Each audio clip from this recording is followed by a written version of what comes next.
Aloha, thank you for joining me today. My name is Nia. I'm an ACE health coach, professional lifeguard, behavior change specialist, and owner of Swell Health Coaching, where my mission is to keep you on the water by tailoring your goals to your values.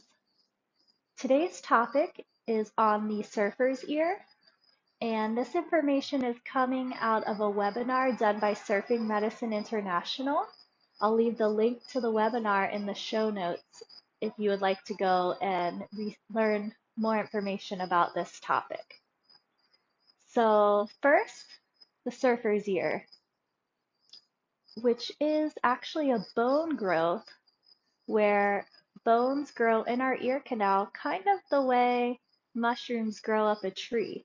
And this is our body's way of protecting us when we're having wind blowing all kinds of salt and sand into our ears. And it used to be thought that this only happened in people that surf or swam in cold water. But now we know this is not true because people that surf or swim in warm water can stay out longer. So you're getting double the exposure even though the water is warmer. Um, so that is a really, really big finding. The next topic I want to talk about is swimmer's ear, because swimmer's ear is actually a bacterial infection from getting water or dirty water into your ear and stuck in the ear canal. And a lot of spots where we surf and swim is known to have some pollution going on there. So, what can we do about this?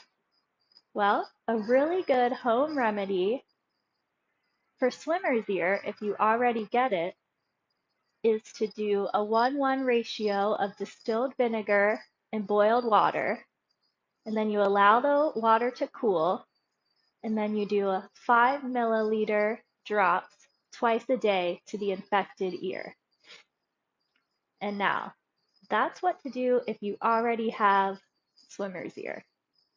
What to do to prevent swimmer's ear and surfer's ear? There are some things, and prevention, as we know, is always better than a cure. So for surfer's ear, to prevent that bone growth, earplugs are very, very effective. I've been using earplugs for years now because I already have a bad right ear. So after about 3 years of surfing, I was having a lot of ear pain. I was calling them ear grains because that's how painful they were, and it would last for about 12 hours once it happened. And then from there, I would just be really out of it. So I ended up finding earplugs, surf ears, at a local dive shop. This is an old pair. They don't even make this kind anymore.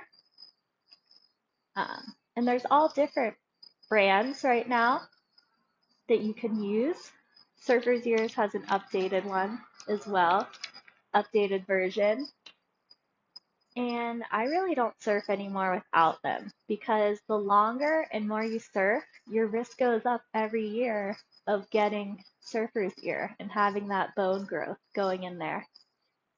There was a study done with the cats, which aren't as effective as the earplugs, but they do help a little bit. And then if you're really worried about it or you already have a lot of bone growth going on in your ear from surfing or swimming in the ocean, you can do earplugs and a cap would be super preventative. Um, so that's just a little bit about my experience with ear problems and surfing. And I just wanted to share it with you because it really can deter you from going out there, can be really, really painful, and just make doing what we love not very fun.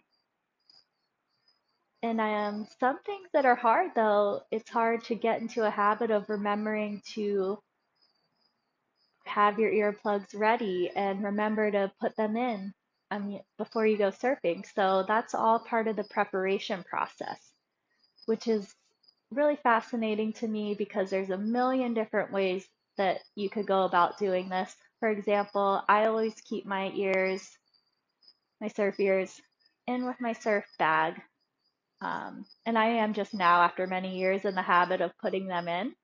I still forget every so often, but I just make it really accessible and there so I just do not forget them at all. So if you're interested in learning more about behavior science and little things you can do to keep you doing what you love but better, visit mauihealthcoach.com and we can set up a free 15-minute consultation to learn more about the Health Coach Client Partnership. I hope you learned a little bit more about surfer's ear, swimmer's ear, and what you can do to protect yourself out there and keep you out there doing what you love, being a good person, and having fun. All right, I'll see you next week. Talk to you then. Bye, YouTube community.